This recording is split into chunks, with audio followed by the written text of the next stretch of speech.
What's up, y'all? It's 10 at 3 time at Tennessee. How are you? I hope you're well. Hope everything in your life is going well. Hope you had a good weekend. Welcome into the first live 10 at 3 with Wes Rucker. It feels like we've been testing this, for a while to get things going. But then at the end of the day, no matter how many times you test it, you're hitting a red button at some point and you're going live, and it's like, here it is. So welcome on in, everybody. Joining me is Elijah Nixon on the first episode today, and we got Maddie hanging out there back there in the back in the darkness back there. What's going on, everybody? I'm already beefing with Maddie. Already? Yeah. Day one beef? Perfect. Well, Why? she beat me in Explain. fantasy football first week. Look, she's laughing. She knows what I mean. Was it close? Was it? No. It was a rout? Yeah, she just destroyed me. Ooh, and I was like, you know what? We're not friends. Man, You could at least sub somebody out for somebody that's not good and just let me win at least, right? Yeah, I've been undefeated in my league this season except for one loss to each of my siblings. So that is sticking in my craw just a little bit, But we got a lot to discuss in our first program today. First hour, we got a lot going on to discuss in that hour. Obviously, we're going to discuss Boo Carter. Obviously, we're going to discuss Tennessee-Florida week. Also got some basketball stuff coming up tonight. Elijah and I'll be over at Food City Center at 8:30 p.m. for Tennessee taking on Rice, which is coached by former Tennessee associate head coach and overall good guy Rob Lanier. Looking forward to catching up with Rob Lanier, seeing him after the game tonight. Good guy. He and Rick Barnes still very, very close, which is why Rice is getting the paycheck and coming to Thompson Bowling Arena, Food City Center, whichever one you want to call it.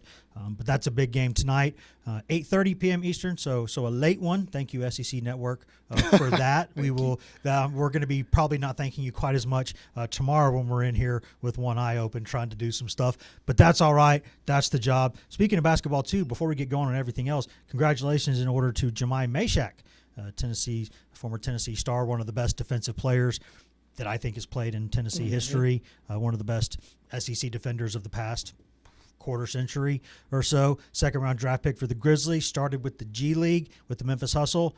Yesterday signed a two-way contract with the Grizzlies, so he will be, at least temporarily, with the Grizzlies. They could shuffle him back and down, and we'll see. But right now they got 4 guards hurt, including John Morant, so I'm guessing they're going to need him. They're bringing him up for a reason. They waived P.J. Hall to bring him in for a reason. Yeah, so I think he had a really good summer league, actually. Yes. He produced in the summer league a little bit, and it showed that he can actually play on the next level, which we all knew he can. So I'm happy to see what Mashak does, and I think the opportunity is going to present a lot more minutes as he continue to play. Yeah, and the only surprise for me has been his ability to create.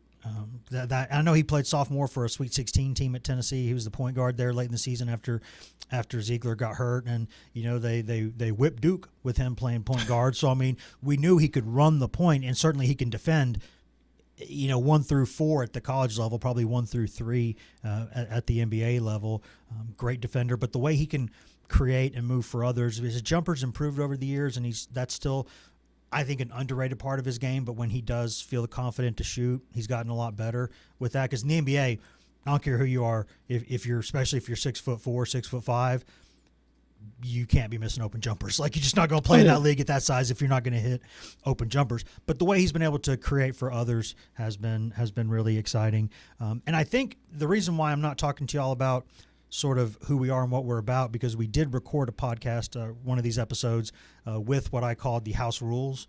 And I still hope that we're going to put those up on the feed, because that will be a deeper explanation for why I came here from where I was, and why I wanted to do this, and why this is perfect, and everything that we can do in this streaming center, which is, again, unbelievable. And I'll detail it much more I did in that episode. But this room is not a fraction of what it's going to be, and it's already phenomenal. Well, hold on. You skipped by something. What is the house rules? I don't know the house rules. Well, you were appointed to a position officially. You are the vibes czar for the program because of your vibes. They're consistently, especially on a Monday, bro, bringing it, throwing heat every day, happiest dude in just about every room I've ever seen you be in. So you are the vibes czar. But I went into detail about sort of what we're about, why we're doing what we're doing, what we will do, what we won't do, what we will talk, what we won't talk, which is basically everything. We'll talk anything if we need to. Yeah. But just an explanation of sort of the standards that we're going to have here, try to set here, while having fun, also respecting the brand that we're on and all of these things, because this is the house Bill Williams built, and and Margie Eisen and Todd Howell now, and Schwal, and just Gene Patterson, everybody throughout the years, the people who have been in this building, to say nothing of the people in sports who have been working here, who I've known for a long time, still some of my favorite people in the business, that have gone on to national jobs and other things. And so we're going to do a lot of that stuff. We're going to have fun within those boundaries. Right, but cool. we're also going to go talk to, we can go like everywhere. I mean, y'all can be live in the field and do an interview on this program if that's what we're doing. If you're live on campus or down somewhere else on remote in the SEC, can get to you there, can go live with other people, basically anywhere you got a phone, we can get a hold of you. But we've also got the cameras, like for the Douglas Lake shot, the Gatlinburg shot, the Skycam shots, the what we got, like they have foolishly given me access to just about every single camera I think that we have. You got a shot for Gainesville? Including the live ones in the newsroom. You got a shot for Gainesville, Florida? We can probably access it. Dude, Tegna's everywhere, bro. We got all kinds of stuff. See if we go watch it from here. Watch the game from here. Yeah, we're going to send our WBIR drone out there and then we're just going to project it on the walls here in this room. But the people who have built this room are just they're unbelievable, and I'm going to make all of them come sit in that chair and discuss it at some point, even though they don't want to. Yeah. All the work they've done to get me to want to be here and do this, and this used to be like a storage area, and now it's just this unbelievably modern office. Still got if we're honest, the DIY section of it there, where we're still got some tools out there where we're fixing that side of the room to get it exactly where we want, messing with the lights, messing with everything. We got a billion cameras in here already, and we're adding to that, and the lighting, and just technologically what we can do in this room, nobody else here can do right now. And we've still got the training wheels on it. That's how exciting it is. It's just so awesome what we can do here and what we're going to do here. And again, I'll talk a lot more about it in that episode, but it's a cool room, isn't it? I mean, I like it. Is. The lighting, the TVs. I don't know, man. There's room need to be showed more than just an hour. I think you could gap for more than an hour. You think so? You can do it more than a power hour, can't you? We've talked about a lot of things, and we're you don't want to overpromise, but just I'll tell you this.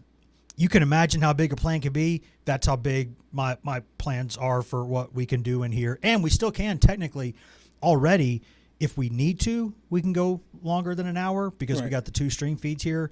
And so but if we get to 4 o'clock, it goes to 10 About Town. So the main feed will kick over to them, but we can keep going, and you just click on the other tab, and there we're still there. And then it'll still be archived, still sending it to every platform we have, WBIR Plus, the Smart TV app, the 10 News mobile app, the WBIR YouTube page, just the WBIR homepage, and then we're going to send it to RSS feeds. So whether you get podcasts on Apple Podcasts, Spotify, iHeart, TuneIn, Stitcher, everywhere you can go get podcasts, we're going to be there too. So you're getting a lot of us whether you want it or not. No, I do want to know this before. I know you got a lot of topics to get to on this Monday. I almost never have topics written down. I just did today because it's the first day live, to be honest. All right. Well, what got you into sports? Into sports, let's see. I was a student in college. I knew very quickly toward the end of my high school career I was not going to be a professional baseball player, and didn't want to go play at like a small college for baseball. So I was like, I'm just going to go to school. And so I go to UT, go into journalism. And then I wasn't positive whether I was going to go in sports or like lifestyle, kind of general humor writing and all that. I did both, like the humor column at the paper and at the student paper, and did sports. And then at the time, there were like multiple sports jobs in markets, and pretty much every newspaper had one humor columnist, and then Dave Barry, the national stuff. So it was like, yeah, I think I'll go ahead and go into sports. There's a few more jobs there, but I have many interests in life, but sports are up there with any of them, and I love this, and I can't imagine doing anything else. Like I maybe teaching kids or something, like going to be a teacher at a college or high school, but a history professor. But other than that, like, it's just it for me. And you came from a family from a ball family as well, didn't you? I did. I had 5 brothers. 4 of them went to go play on a college level, and then one went to the NFL. One played for the Packers. Back when I was in college, he played with Aaron Rodgers. This was like 2015. My wife's cousin was the center on that football team, Lucas Patrick. Yeah, see? There you go. So yeah, it was. I didn't be honest. I could say it here. I didn't care for the city of Green Bay. It was nothing to do out there. It's cold. Yeah, it was just cold. It had one McDonald's. I didn't really. The best part is when my brother broke his phone and we had to drive all the way to T-Mobile in Milwaukee, which was 3 hours. In Milwaukee. The best part was going to Milwaukee. Yeah, I was like, and the best part of Milwaukee is going to Chicago. So it's like it's a chain of events there. I was like, I like Milwaukee, but because he nice lived town. in De Pere, and I was like, nah, I don't like this one. But I went out there twice. I went out there twice in my lifetime. I never went back. And my mom asked the same question: how's the cheese? I'm like, Mom, it tastes like cheese everywhere else in America. They'll get on you for that now. It tastes no different. There's a couple things there. If you like cheese and you like beer, then at least for the summer and spring, that's a nice place to be. Oh, the weather is Milwaukee, but it's 6 months a year. It's just a frozen hellscape. Horrible. It's just not. It's just not fun. Hey, no disrespect to anybody from Wisconsin, but I don't recommend anything about Wisconsin in my life to be over there and go. The good news is there's 50 states, and we've only crossed one of them so far off the list of people who don't want to listen to us now. So, we still got 49 more. Like, look out. Maybe one of the Dakotas you're next. If you look into my background, you'll know we've had some issues with the Dakotas in the past. I wanted more listeners on the previous show I did because we could see all the metrics. I was like, what's going on in the Dakotas? I know there ain't many of y'all, but come on. Tennessee fans are everywhere. Why aren't y'all getting in on this? But no, that's what got me into this, and I've known the people in this company for years, and it's always in the back of your mind, like maybe our paths will cross at some point if technology changes and people go into more multimedia, and I sort of saw like a convergence being possible at some point, and just super glad that it worked out because we talked for a lot of months to kind of make it happen, and right. I'm glad that we did because we're sitting here now. And in all candor, one of my biggest concerns was in doing what I do, I talk a lot and I write a lot, like a lot of words, and because I like context. It's not that I like my own voice. I don't. I just like context. And I think we don't have enough of it, like in this sort of hot take culture. And my concern was, are 30-second hits, 3-minute hits going to be enough to provide the context that I want these conversations to have? And then they were like, no. Like we don't want to tell you this stuff unnecessarily, but we're building a room that's going to change that. And so then I kind of, like I got in on the Manhattan Project that was the building of this room, which we had to keep quiet for the longest time. And you know how it was. I mean, Elijah, you're in here to the building with me. I spent parts of every day just peeking in here. Hey guys, how's it?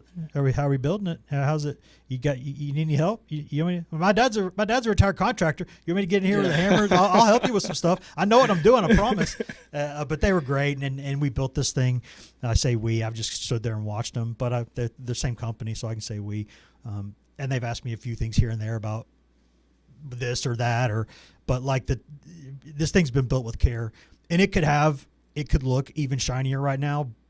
But that's not the point. The point is to build it the right way. And so everything that's gone into this has gone into it with care, and that's been awesome. Now I'm still going to hit the wrong buttons. I mean, 1,000%. You don't know. Like Matty will hit the right buttons. I will not.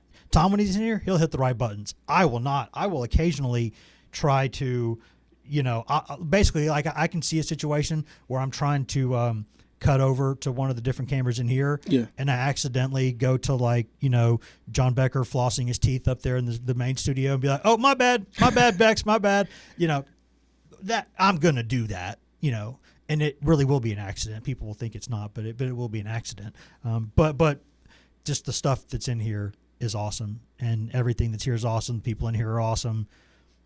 They've been very kind to a guy who this new job, like 80% of it is stuff that I knew, at least at some level, being in this business a quarter century. And then there's the other 20%, which is like walking in a field full of rakes with your eyes closed, just consistently smacking yourself in the face with rakes. And at least there's multiple times a day, even Maddie could attest to this, where people will be having a conversation with me about something that we're doing or a plan, and they start speaking to me as if someone my age has been around long enough to know these things, and I have to stop them and say, I don't know what that means. Well, I mean, it'll be like the most basic acronym. I'll be like, I don't know what that means. And honestly, you're typing a little fast for me right now because I don't know what any of these functions do. Yeah. But I mean, it's good and stuff. It's good and it's great. You know, when I first got here, I got here in June. Everybody was just really welcoming. Yes. Nobody was like, you know, everybody introduced themselves and, you know, made time to talk to me, get to know who I was a little bit. I'm still getting to know everybody, but I know them in a sense. You know everyone's like face and name in here. You know everyone's name. You greet everyone individually in every room you're in. Oh, well, you have not been here much longer than me, and your ability to remember names, I don't know, Wes, far supersedes mine. I'm going to be honest with you, Wes. Remembering names is the hardest part of it. But remembering faces is great. I think, you know, how I was raised, you just don't walk into somebody else and just open the refrigerator. You know, you got to walk in, greet everybody, just talk to everybody. I mean, everybody got different things going on. It's a Monday. Some people just had, you know, probably a bad start to the morning, had a good start to the morning. But, you know, at the end of the day, you just want to keep it neutral. And that's how it always is. That's all I say. Hey, how you doing? How you been? Or what's up, everybody? Walking down the aisle. Good morning or good afternoon, whatever time I walk in. And the other thing is I'm used to being like in like the bottom half or bottom third of like general aesthetic quality and handsomeness in any room that I'm in. But when you work in the TV business, you get humbled real quick. You walk around like, do you see the jawlines in this building? Like, do you see the rugged facial features in this building? Do you see like, like basically just men and women who like wake up, they get out of bed and they look like they're ready to go on TV like immediately. And it's like, whew, that is a high bar. No, the general handsomeness of people in like, you know, on camera work compared to like the rest of us in media, it's different. And so I walk in there, I'm like, can I even wear a hat anymore? Like, I'm a baseball player. I wear hats every day. I'll be buried in one. Like, I wear hats. No, I remember. And now I'm like, I remember I was a photog in Columbia, South Carolina, and I had to go to this to film this thing that happened with a frat house. And I was out there filming, and the guys at the frat house was yelling out there, hey, where's the beautiful girls? I was like, I'm sorry, they sent me. Yeah, so I tell them we want the girls. We want nobody else to look like you. Get this handsome face instead, you know. And that's like I walk around here and I'm like, you know what? I remember why in college when I was like, which area of media specifically do I want to go into? I was like, initially, you know what? I think I'll focus on writing and maybe radio. Like, I can see why I'm going to do this. And so, yeah, but it's the people in here are awesome, and you're going to get to meet a lot of them because I have, in addition to having access to like every camera in here, basically we have access to an entire army of people in that room, those rooms over here that have been in this business for a long time, some of them, and just the knowledge of the Knoxville area, what's going on campus, what's going on, you know, we have access to everybody, and we're going to bring them in on this because we're all doing this. It's why, candidly, I'm not going to say like I fought against it, but like having my name on the show was not something that mattered to me. Mm-hmm. Because I wanted to be like, no, it's all of us. Like this is us. Like we've dominated, and I say we already because this WBIR dominates this market in a way few other places do, and like the trust that people have around here in this brand is something that just doesn't exist much in media anymore anywhere, and so it's a very attractive situation to be a part of. And they allowed us the space to discuss the things in here that we need to discuss, starting with Boo Carter. Yeah. Who would have been the first. You would have heard Boo's name much, much sooner than 19 minutes into this episode if it weren't for the fact that it's the first one we're going live with. We've said this for a long time, and I spent about a decade of my life working for the newspaper in Chattanooga, only about 3 years of it living in Chattanooga, or 2.5 years, 3 years living in Chattanooga. The rest of the time I was here in Knoxville working for them. But I still know a lot of people in that area from my time down there, right? I mean, like anywhere you go, some part of it feels like home, right? And every time I drive through Chattanooga, it still feels like home to me. The people there just, it just I represented that city for 10 years basically as a member of the media, and also lived there for years, so I still know people down there. And Boo's always been one of those cases that you just hoped that at some point he'd grow up. Candidly, like you hope that because you see this where young people, especially young men, sometimes young women, but if we're being honest, it's more common with men, just foolish stuff you don't need to do, and just not learning lessons and doing it over and over. And you just hope that eventually that stuff goes away, and hopefully for him it still does, because he's still not, he's technically, legally speaking, an adult. I was an adult at that age. Most of us are not really adults at that age. Candidly, we're not. Like, we can, you're 18, so you can vote, you can serve your country, but are you really an adult? More often than not, you're not. And so I just hoped that he could kind of grow up a little bit. And honestly, I even at the time, I thought it might be better for him to go away for college, just to get away, just to kind of start his own path in a different way and get away from some stuff. And but if you're Tennessee, you're going to fight like heck to get him, because he's a really, really dynamic football prospect. And so Tennessee gets him, deals with some stuff. This summer, it gets kicked up a notch. He's acting a fool again. And it's at a time where the portal's not open. They can't go replace. If they lose him, it's just like, someone tears an ACL or whatever, they're gone. Yeah. And they don't have a free agency window like they normally would a couple months earlier to go replace him. And at the time, I think, I'm not going to speak for Tennessee, but I can tell you what I did here. At the time, you're thinking it's like a risk-reward calculus. Let's just call it what it is. Mm-hmm. Every football team, every college team that has ever existed in every sport has had at least one player on it who has done enough to not be on the team. And for whatever reason, the coach decided, or the leadership council decided, okay, we'll give you another chance. Or someone who misbehaved at a previous school and is only at that school because he or she didn't behave at their previous school. Right. And so you're dealing with young people. You try to give them chances. And also, candidly, you're trying to win. Because if you don't win, you're going to get fired. So the stakes are what they are. And if you're Tennessee, they knew when they got Joey Aguilar that they had a chance to be better than they were with Nico. They knew they had a chance to be better than they were with Nico. And you're saying that, you can say that with hindsight. Now, no, at the time, they felt like as bad as that situation was, it worked out okay for them. But they still knew, and they were correct about this, that they were like right there on the cusp of being a college football playoff team. They knew they were a contender, right? They knew they were going to play close games. They knew this, and they have. They played 5 close games, lost 3 of them.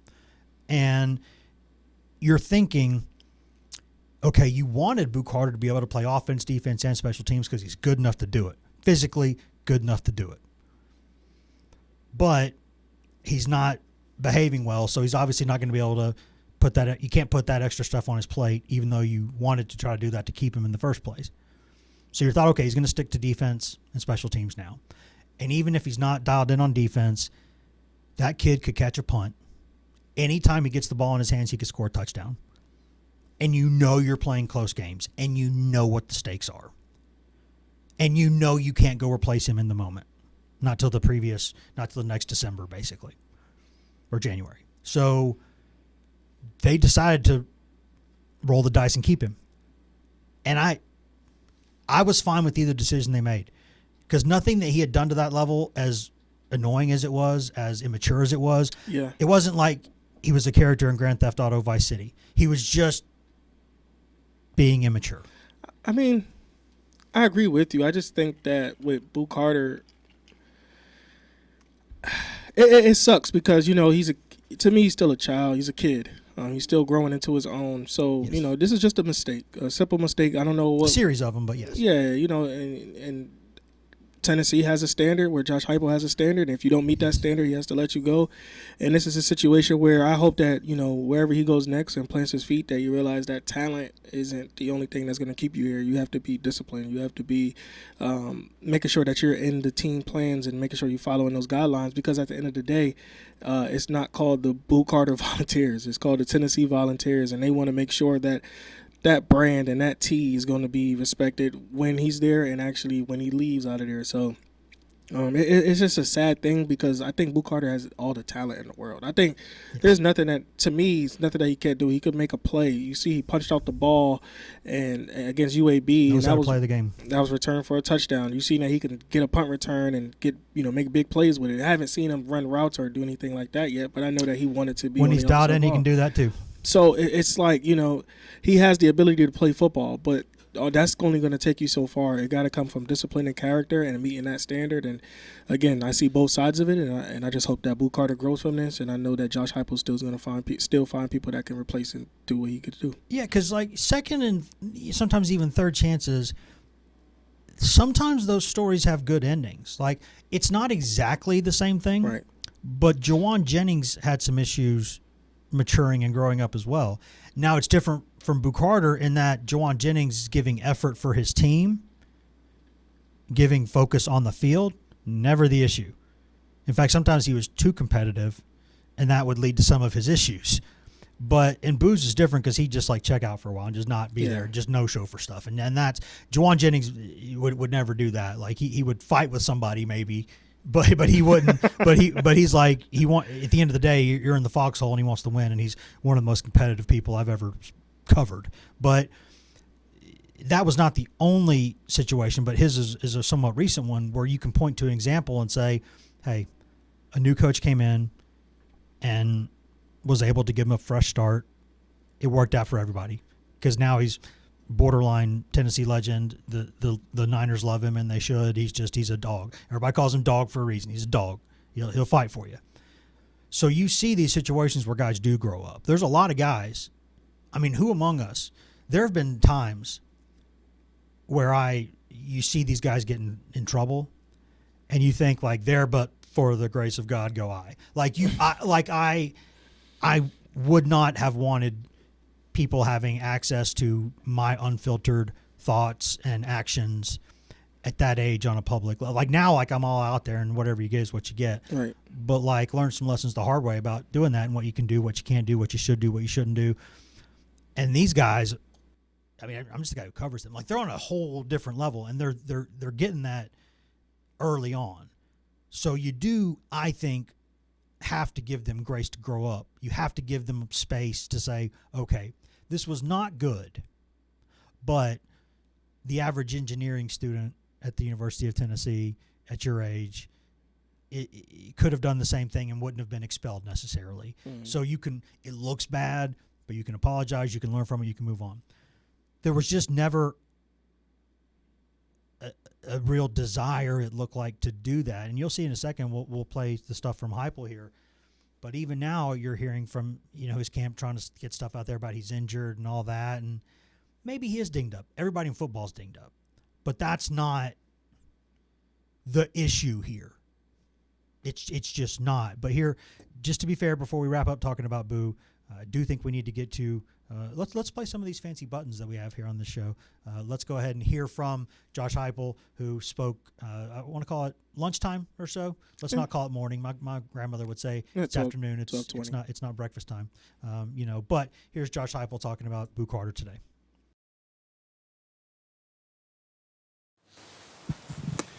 Josh, I'll go ahead and get a Boo Carter question out of the way. There we go.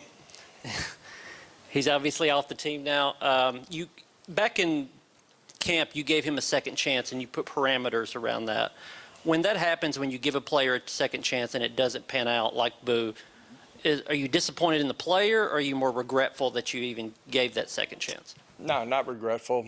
At the end of the day, it's our job as coaches to try to help mold these guys, and that's a part of the commitment that you make, in the recruiting process and when they decide to come. And, sometimes it works out, sometimes it doesn't. And, at the end of the day, we're moving forward. Just to follow up on Boo, he claimed he was injured. He was never on the SEC availability report. Should he have been on the SEC availability report over the past month? Was that a mistake at all? Should he have been on there? No, sir. Thank you. Not based on our trainers. So there you go. That was Tennessee football coach Josh Heupel. If you're listening on the podcast feed, you're not even gonna know. No. And you might be better off that way because it's so funny. I've said how many times I'm gonna hit the wrong button, but like we go through all the tests, all of them, everything's fine. And then the second that you hit it red, when it matters, it's funny because I told everybody, I said, listen, you know that I'm new at this, right? Like, you know it. And so it's funny because we'll get all this sorted out. My bad. We'll move on. We're good. That was Tennessee football coach Josh Heupel. And you can hear in his voice, I think, the genuine disappointment with the situation. It's not the end of the world. It's not, but it's clearly something that, you stick your neck out there for people. And when you do, sometimes the guillotine comes down. It just is what it is. That's life. But it happened. Yeah, I agree with you. Like you just said, he's just disappointed because I feel like, Josh gave him another chance and tried to protect him when he said, hey, this is only me that's going to answer questions about Boo Carter. And he tried to protect him and keep him around as long as he can. And it happened over the weekend. And, it's just a sour taste in your mouth because you really believed in this guy. And it just didn't fall to your standards and how you want it to work out. So, yeah, and it's – I hope, for his sake, that it does get worked out because people have ability and you want people to get the most out of life and get what they can out of what they have. And when you see somebody who undeniably has gifts, you really want those people to be able to do something with them. But you have to learn from it, and I think that's the disappointment. As much as anything is that even still now there's stuff going out there and about how maybe he's hurt. Like everybody's hurt. It's football, man. You've been on a ball.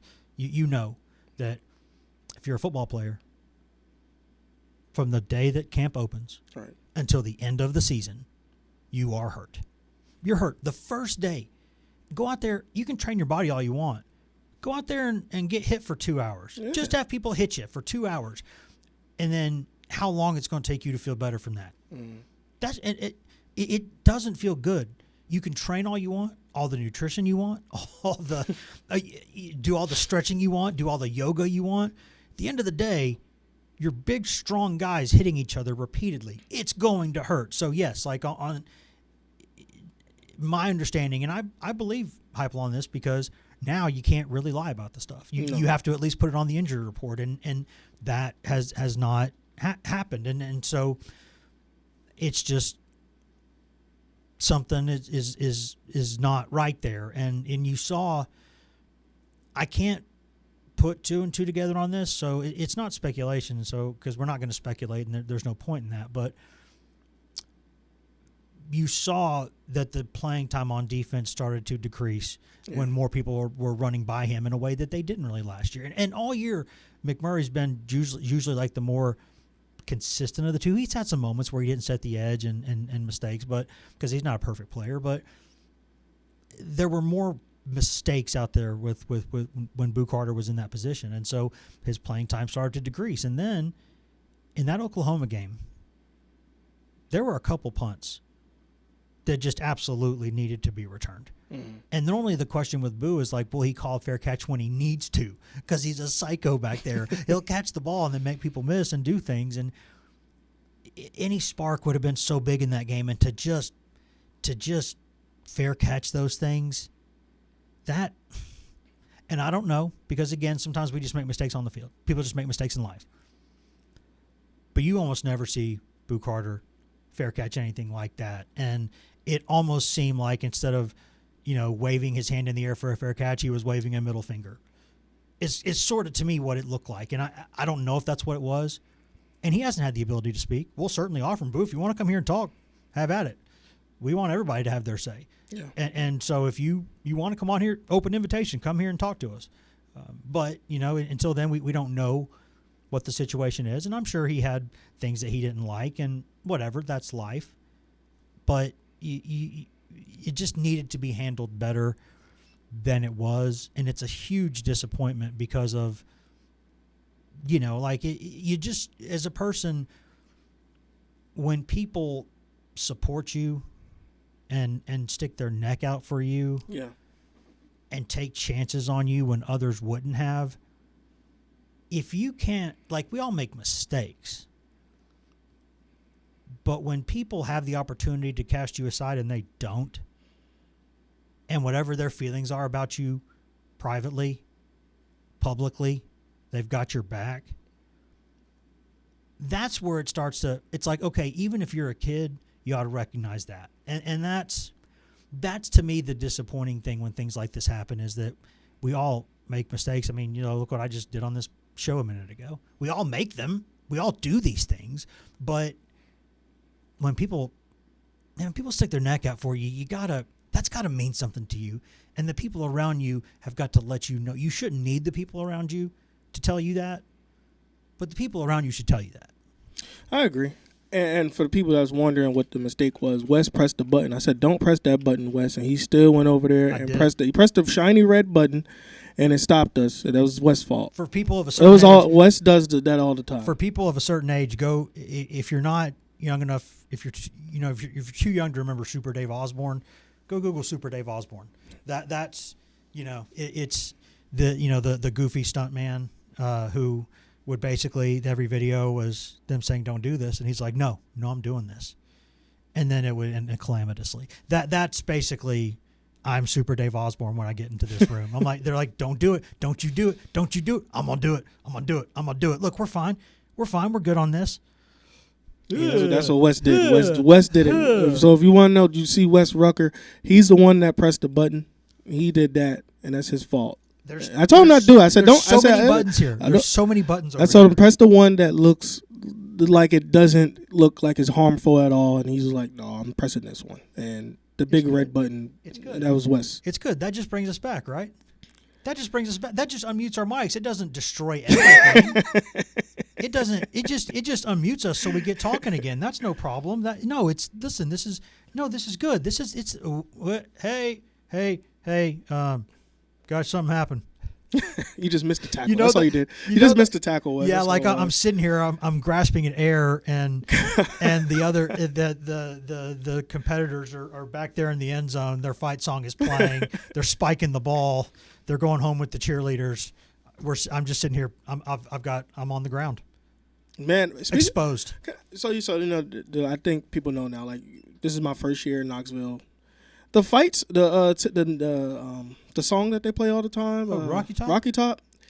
They do it after everything. That's what I realized. Oh, yeah. It's Rocky Top and Boomer Sooner are the two that are played all the time, no matter what. I can't escape it now. It's in my daily routine. It's my alarm clock. It's when I open the refrigerator. It's when I turn the TV.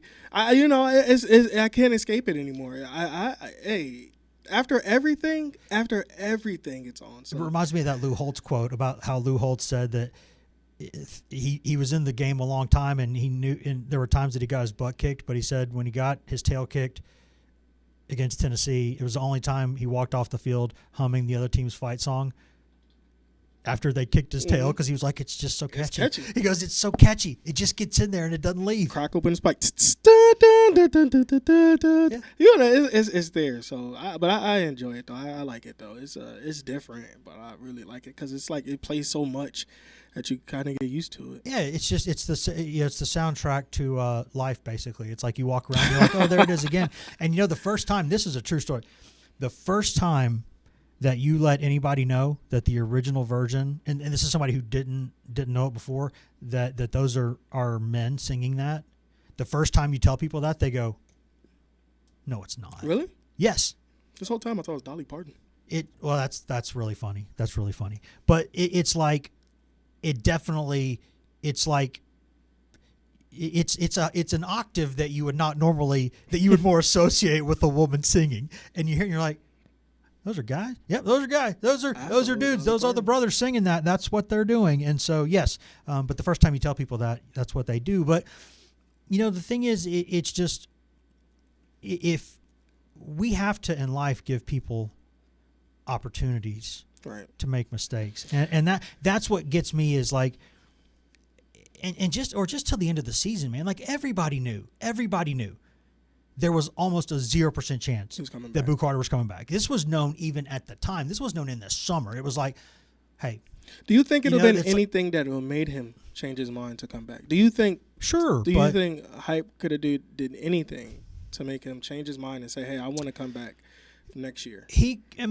Sometimes people just grow up, but in that, or he has a big game or two and a big play, and the people here love him, and he gets NIL opportunities that would be higher here than anywhere else. And there would be business reasons possibly to change, but with Boo, it would have had to have been more of a business thing, and that's fine. People can feel a certain type of way about that. I don't care. It's like, hey, you fight for every penny you think you're worth, but once you sign it,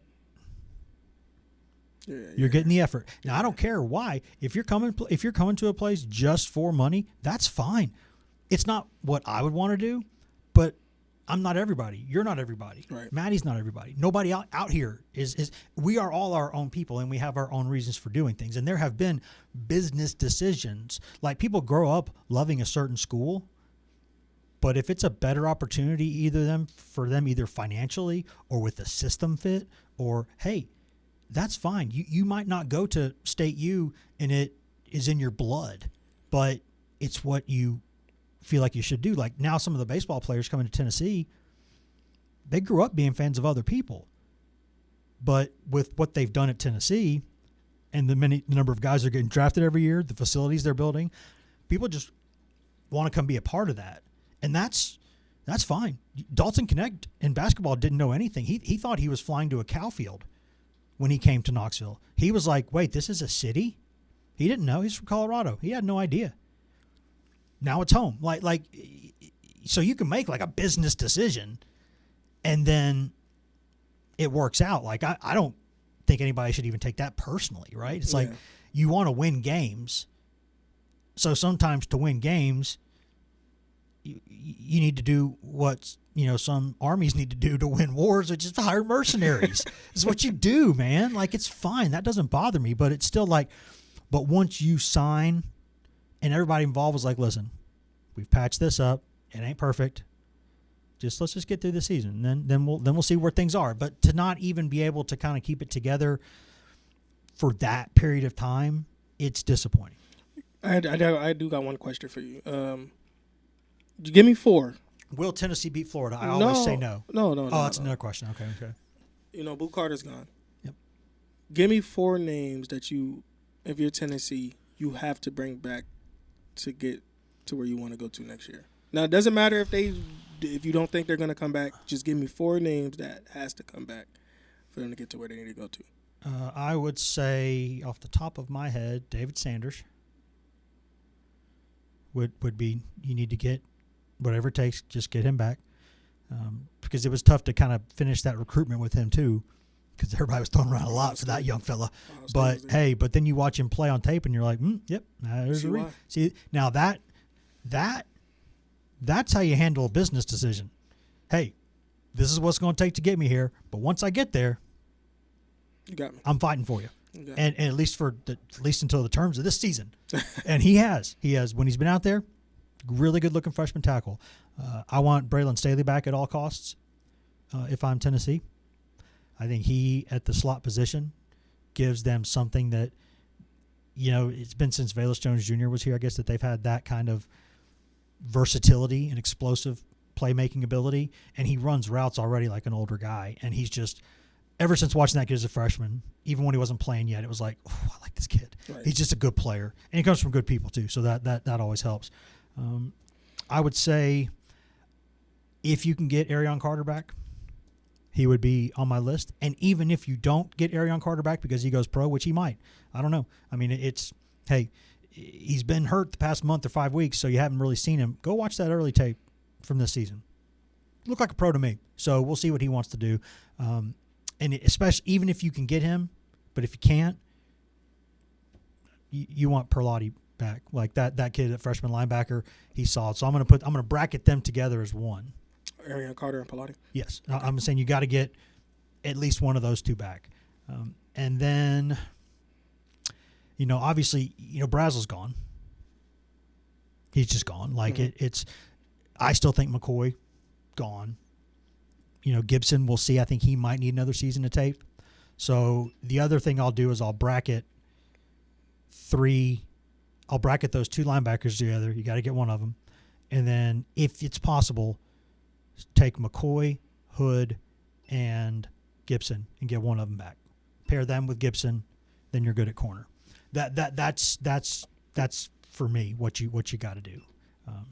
And then I think at quarterback, I think there's a pretty decent chance Merklinger goes to the portal, and maybe that's best for everybody. So you got McIntyre and you got Faison Brandon kind of competing for that spot, and that you're okay there. They're young, but it is what it is. I think they're gonna have a 3-way race next year. I think they'll bring in a transfer. If they were smart, they would, but they wouldn't do it until they made sure those other two two youngsters were not going to leave. Yeah, I think they'll bring in like a transfer. I don't know how big the name is. Like, I don't know if you go get like if Lenore Sellers jump in. I don't know. If someone like Sellers came, the other two are going. Oh, for sure. It's got. The trick is, when coaches do this, the trick is to find a name, a guy that's good enough to maybe start for you. He'll make your room better. He won't make the others leave. There's like a sweet spot there. Well, that's where it's at. Like, if you go get you a transfer, of course they got to compete. Of course, Josh Heupel, that's one thing I respect. He make everybody compete for their job. So, I don't know how big of a name they'll get if a quarterback jumps in, but I do see them grabbing somebody from the transfer portal, because I don't think that I don't know too much of the history of it, but has a true freshman really started here in the past couple of years? Let's see. There have been a few over the years. Obviously, Peyton, by the end of his freshman year, was a starter after some other guys got hurt. Casey Clausen, as a true freshman, was a starter. Ainge and Schaefer, that year, they were starters. It has happened at Tennessee. Now, It hasn't been there. It's not a common thing, but it does. When you have a young person of special ability or you have no choice, you go to that situation. But those are the spots I go to always. When you talk about who do you need to retain, you always start at the premium positions. Which positions tend to go in the first few picks of the NFL draft?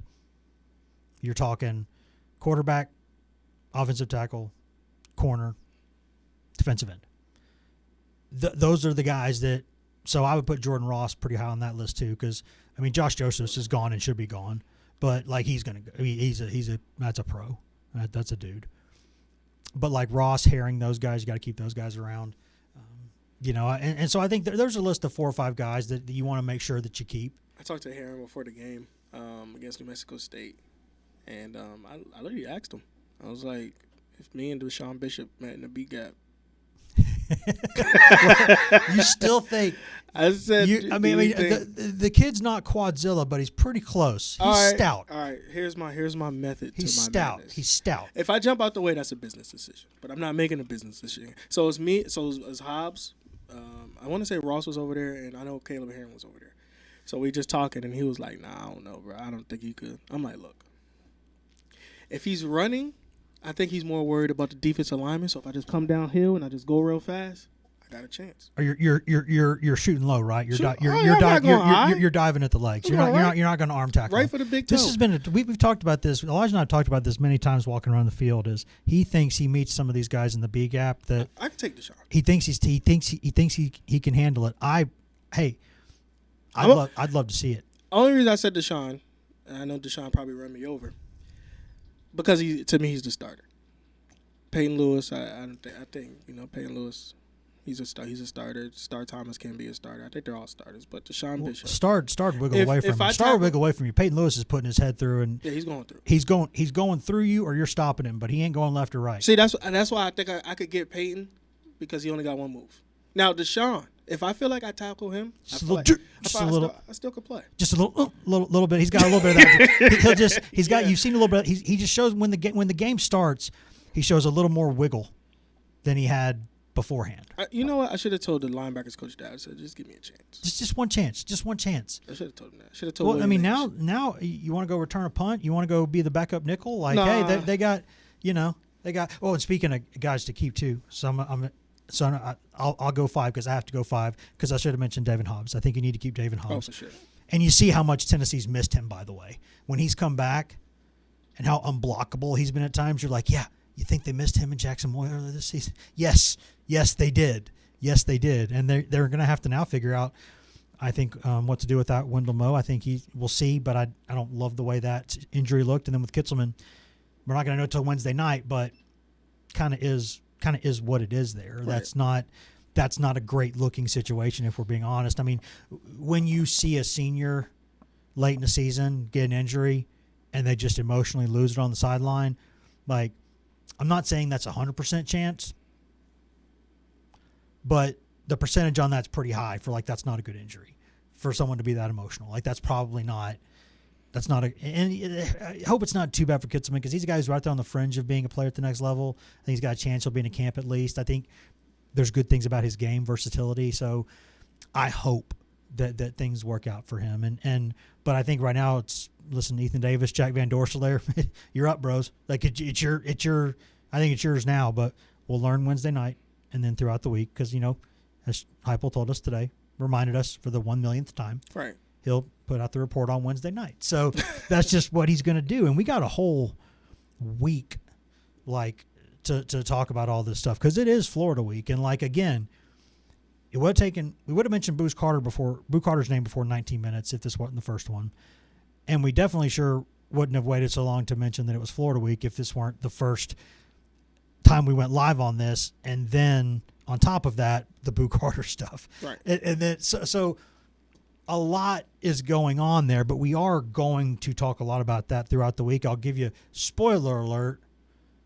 I don't ever pick Tennessee to win at the Swamp. So I'm just listen, what we pick doesn't matter. And I think in Vegas, Tennessee opened up was a 2.5-point favorite. It's 3.5 right now. Hey. Vols by 10. You're already okay. Vols by 10. In the Swamp at night. VOLS. You know what the thing is? VOLS. What you're seeing? About 10. No, but your positivity has not been infected by enough Tennessee losses in Gainesville. So what happens is over time it fades into a situation where you're like, it's a loss. Like it's just I've seen them lose multiple games down there they had no business losing, and a couple times they lost because they were not as good as Florida, and Florida wore them out, and then a couple times they got worn out when it should have been at least a close game, and Florida looked pretty good against Ole Miss last week. Like that is one of the most athletically impressive and talented 3-7 football teams I have ever seen. They have their schedules.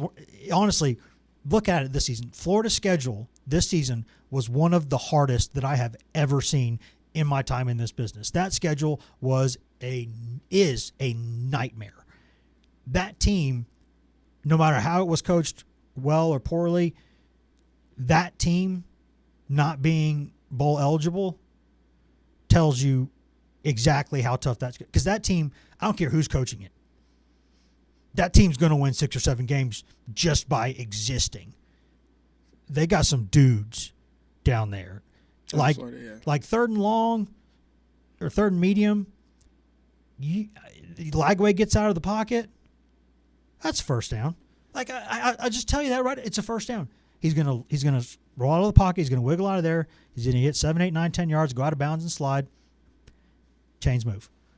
I'm not changing. I'm going Vols by 10. And when I wake up Thursday and I feel different, I'm gonna say Vols by 11. See, there you go. So it's only going to grow throughout the week, this confidence. Oh, yeah. I mean, hey, would it shock me if this Tennessee team beat this Florida team? No, would not shock me. It would not shock me, even down there.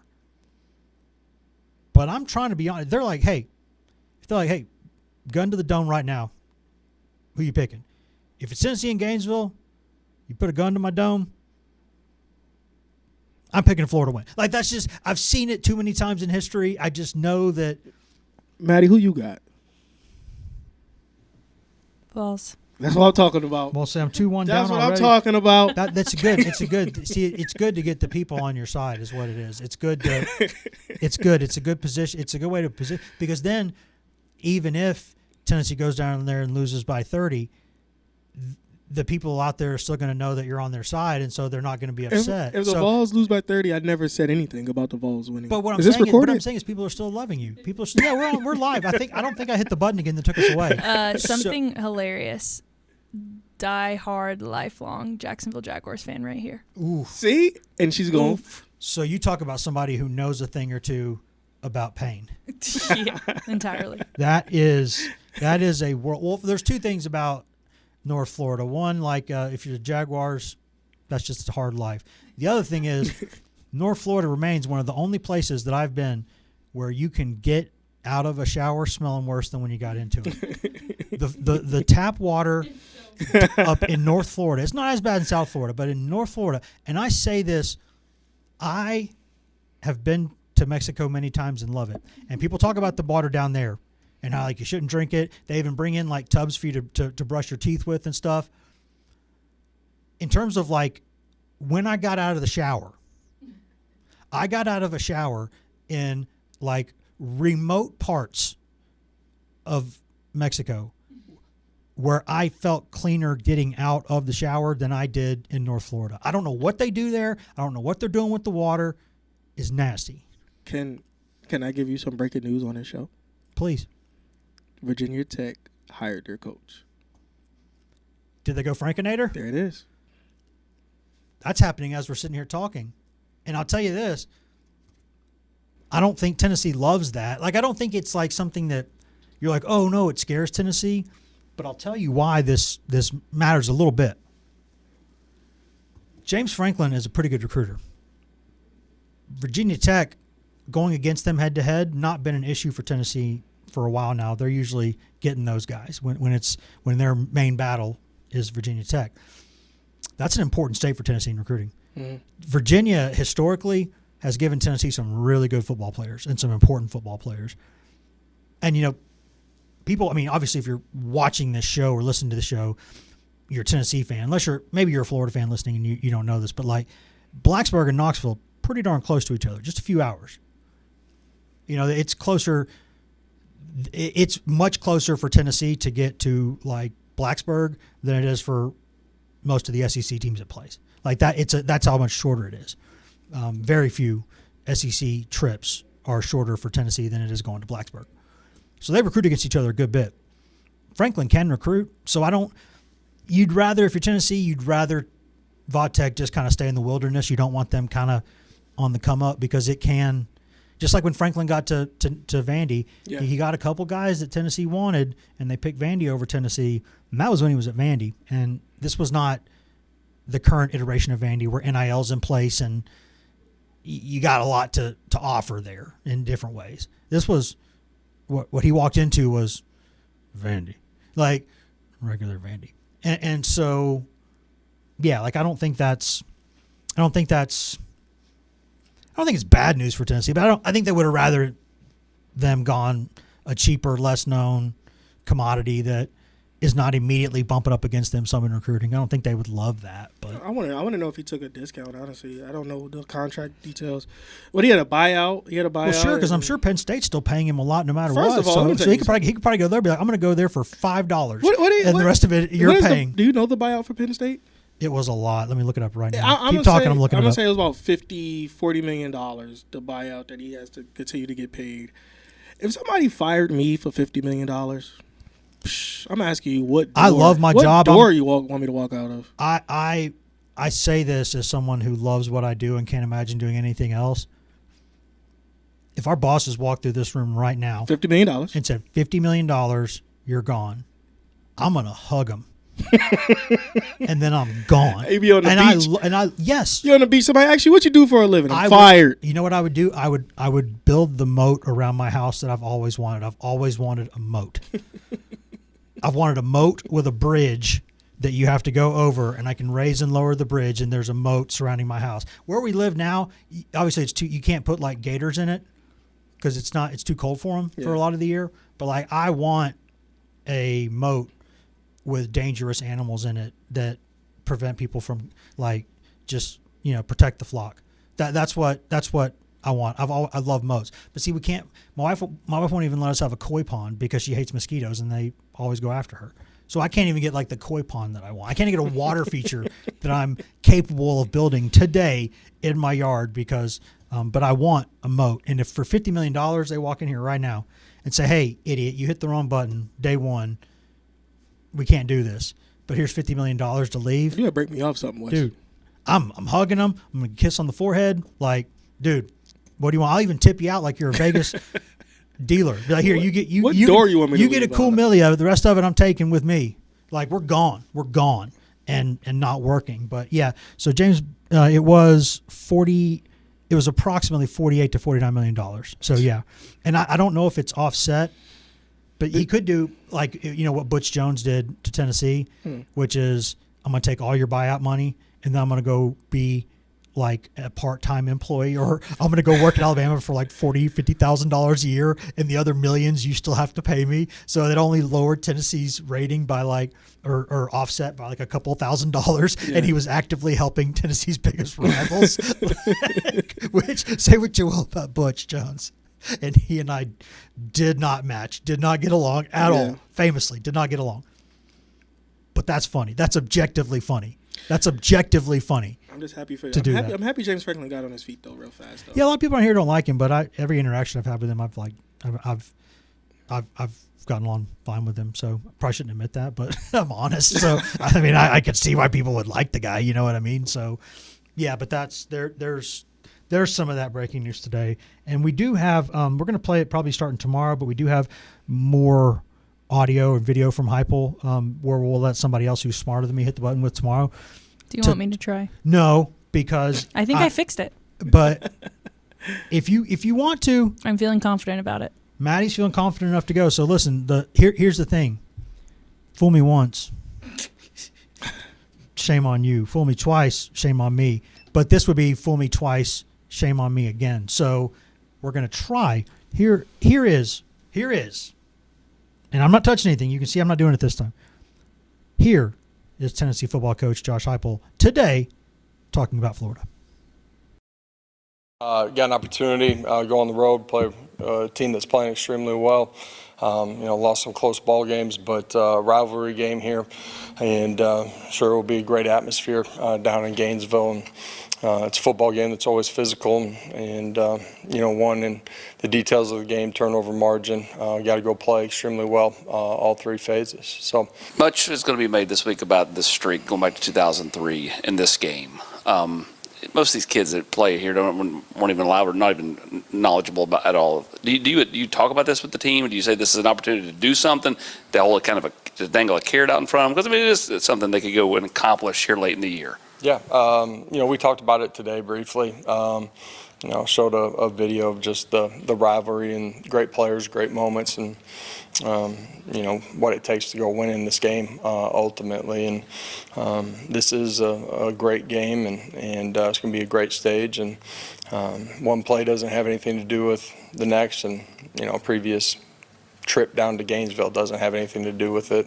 You got to prepare the right way, got to practice the right way, and you're going to have to go play extremely well in this one. You look at,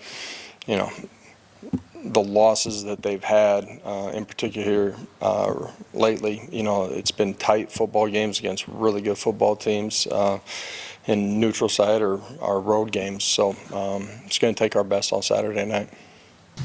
What stands out about this Florida offense and the way they're playing football this late in the year? Yeah, big and physical up front, all the eye candy before the snap, a lot of shift trade motion, formation to the boundary, and tackle over sets. You got to play with discipline. You got to communicate. You got to adjust. You got to tie all three levels of the defense together. That's in the run game, your fits, but also in your pass defense as well, and got playmakers out on the outside. Running backs, really good player. So that was Tennessee football coach Josh Heupel speaking about Florida, and we hope, if you're a Tennessee fan, you hope for their sake that they don't have me pushing buttons for their performances this season. So we learned so many things every time we're in here, and it's been an adventure today. We kind of thought it might be. Had a lot of fun, though. Had a lot of fun. Thank you to Maddie for trying to keep this ship on the rails. Thank you to Elijah for joining us. And I think Elijah will be back with us tomorrow on Tuesday, because I think Emily might be doing some camera work somewhere. But regardless, we will have Elijah in here, and I think for sure that I will be here, and we'll continue talking Tennessee and Florida week. We'll continue talking boy, this stuff with Lane Kiffin's getting interesting, isn't it? We're going to talk about that too. We're going to talk about we might mention James Franklin going up the road there to Virginia Tech. There's a lot of things for us to monitor throughout the week. Obviously, we'll be talking about Tennessee basketball, the performance against Rice on Monday night. Nate Ament was again named SEC Freshman of the Week. Might touch on that. Congratulations also to Tennessee football freshman Ty Redmond. The freshman corner was named SEC Freshman of the Week, so didn't get a chance to mention that during the main bulk of the show. But that will be filed among the many things that we will have the rest of this week to discuss as Tennessee gets ready for Florida, as we see how this coaching carousel turns, as we see where basketball season goes, and all of it. Thank you all for watching. Thank you for listening. We'll see you in about 23 and a half hours.